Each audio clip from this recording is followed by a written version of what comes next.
have told stories about my family before, and every time I think I have reached the ceiling of how complicated things can get, something happens that reminds me there is no ceiling.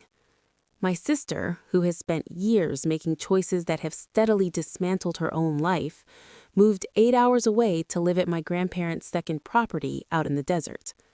My aunt, who has treated that property like her personal kingdom for years, was already there. Two of the most entitled women I have ever known. Same house, same roof, and nobody who knows this family needed more than 5 seconds to predict what was going to happen next. My sister. I have shared pieces of my sister's story before, so I will not go through all of it again here. What you need to know is that she has spent a significant portion of her adult life making decisions that have consistently worked against her. Choices involving alcohol, choices involving substances, choices involving people who were never going to be good for her. I am not saying this to be cruel about my own sister. I am saying it because it is the honest context for everything that follows. She is not a victim of circumstance in most of these situations. She has authored most of them herself. When she moved out to the desert, she brought a guy with her, younger than her. He did not last long, which, again, is not surprising to anyone who has watched the pattern repeat itself over the years. She managed to find a job out there at a truck stop, and here's the thing I will say about my sister that I mean genuinely. Whatever her flaws are, and there are many, she is actually good at that kind of work. She shows up, she gets the job done. It is one of the few areas of her life where things consistently go right when she is given the chance. Which is why what happened next with that job made me angry in a way I did not entirely expect. My aunt got her fired, called her boss, made a complaint, and the job was gone. I do not know exactly what was said, but I know my sister well enough to know the complaint was almost certainly not legitimate. My aunt did it because she could, because she has spent years operating in environments where the rules bend around her, and my grandparents' property is the place where she has the most power to make that happen. My grandparents have a second home, out in the desert, far from everything. And for years, whenever my grandparents are not there, my aunt has run it as though it belongs to her. She has moved people in without permission, specifically 2 of her 3 ex-husbands, which is its own story entirely. My grandparents have always been very clear about their beliefs around couples living together outside of marriage. My aunt has simply ignored that completely, set up her own situation out there, her own arrangement. And my grandparents, who could put a stop to it at any time, have largely looked the other way. She has been married and divorced 3 times. The second ex-husband, the one that matters for this story, is not a stable person. That is the most diplomatic way I know how to say it. There are reasons that marriage ended, serious ones, and yet there he was, living on my grandparents' property, under the same roof as my sister. To understand any of this, you need to understand my aunt. I will call her my bad aunt because that is genuinely what we call her in this family. My mother has a good aunt too, the youngest of the 3 siblings, but the older one, my bad aunt, has been a source of damage in this family for as long as I can remember. She was the golden child growing up. My mother was the middle child, and the favoritism was not subtle. There were moments from my mother's childhood that I will not go into fully here, but small enough examples like my grandparents buying shampoo exclusively from my bad aunt while my mother was not even allowed to touch it tell you everything you need to know about the dynamic. My mother went through things as a child that she should never have had to go through, because one sibling was protected and the other was not. My bad aunt carried that golden child energy into adulthood, and it calcified into something much harder and less forgivable. She is the kind of person who operates as though the rules that apply to everyone else simply do not apply to her, who causes damage and moves on without looking back, who has held power over that property for years, not because she was given it officially, but because nobody has ever been willing to take it away from her. And my grandparents, who love her the way parents love a child they have spent a lifetime excusing, have consistently enabled every version of this. So, my sister, who has her own long history of chaos and poor choices, moves into the basement apartment of the property. My aunt, who has been running that space like a personal kingdom for years, is already upstairs. They don't even share the main living areas. They have separate spaces. Technically, they don't need to interact at all. But when you put two people like this together, two people who are both used to being the loudest presence in any room, two people who believe the rules were written for everyone but them, distance does not matter. Conflict finds a way. It always does. I was not surprised when things deteriorated. I was not even surprised when it escalated. What surprised me was the specific shape it took. My aunt's second ex-husband attacked my sister while she was in a vehicle. I don't have every detail of what led up to that moment, but what I know is that a man who had no legitimate claim to be on that property and no right to confront my sister in any way chose to be physical with her. My sister is small, but she has never been someone who absorbs something like that quietly. She fought back, and she broke his nose. I want to be careful here about how I say what comes next, because I have complicated feelings about my sister.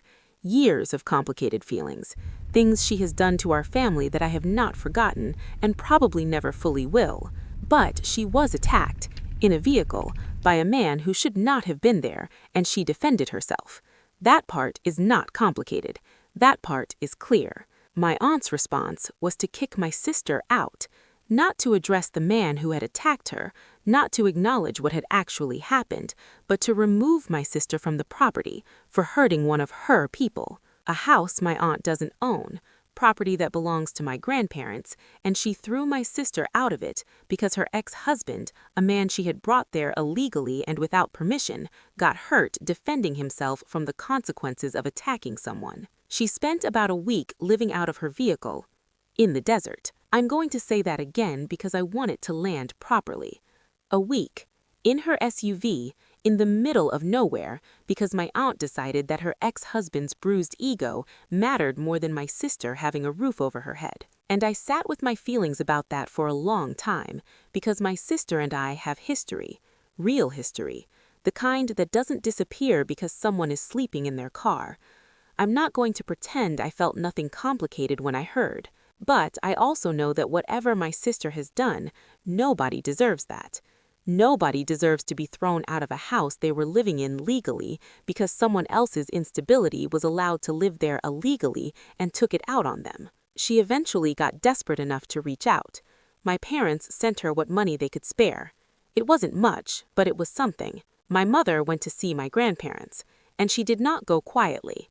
She laid out exactly what had happened, exactly who had been allowed to live on that property, exactly what that decision had led to, and exactly how my grandparents' consistent refusal to hold my aunt accountable had created the conditions for all of it. My mother has spent a lifetime watching my grandparents give my aunt a pass, a lifetime of watching the rules applied differently depending on which daughter was involved, and this time her own child had been living in a vehicle in the desert because of it.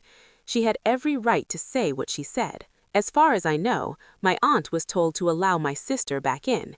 They have their separate spaces. They don't need to interact. Whether that has actually held up, I honestly can't tell you, because my grandparents saying something should happen and it actually happening are two very different things in this family. This is the part of the story I find hardest to talk about, because I love my grandparents, genuinely, and I also have to be honest about who they are. They are people who have spent most of their lives seeing what they want to see. When someone they love does something that is hard to look at directly, they find a way to soften it, to reframe it, to hear a version of events that is easier to live with. It's not malicious. I don't think they wake up and choose to ignore things.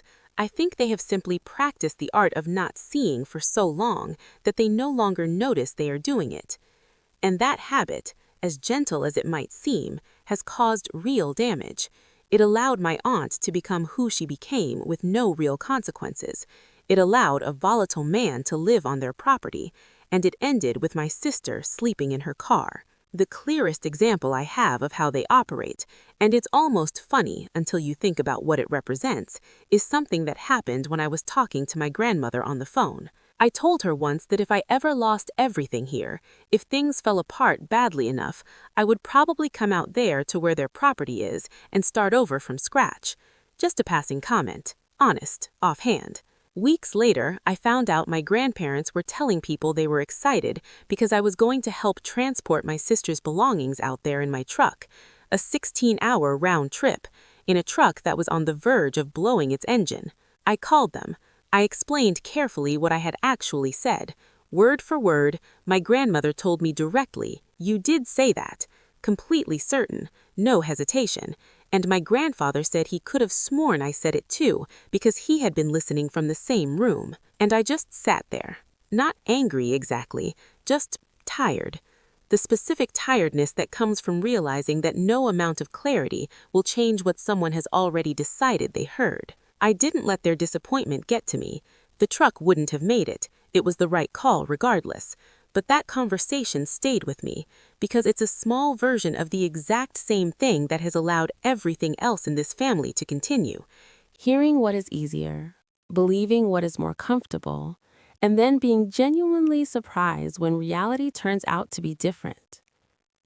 I have spent a lot of time in my life trying to make sense of my family, trying to find the logic underneath the chaos, trying to understand how people who love each other can consistently fail each other in the same ways over and over.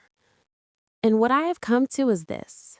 Some families have a pattern, a deep one, that starts long before you arrive, in the way someone was treated as a child, in the permissions that were given or withheld, and the silent agreements that were made before you were old enough to understand them.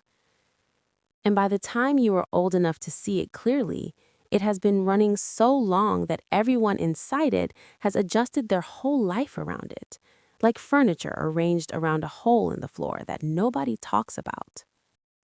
I cannot fix my family. I have stopped trying to. What I can do is see it clearly, call it what it is, refuse to rearrange my own life to accommodate the whole. My sister is back inside. My aunt is still there. My grandparents are still wearing the same glasses they have always worn. And somewhere in the middle of all of it, I am here, watching, caring more than I sometimes want to admit, but no longer waiting for things to be different than they are. You cannot make people see what they are not ready to see. You can only decide how much of yourself you are willing to spend trying.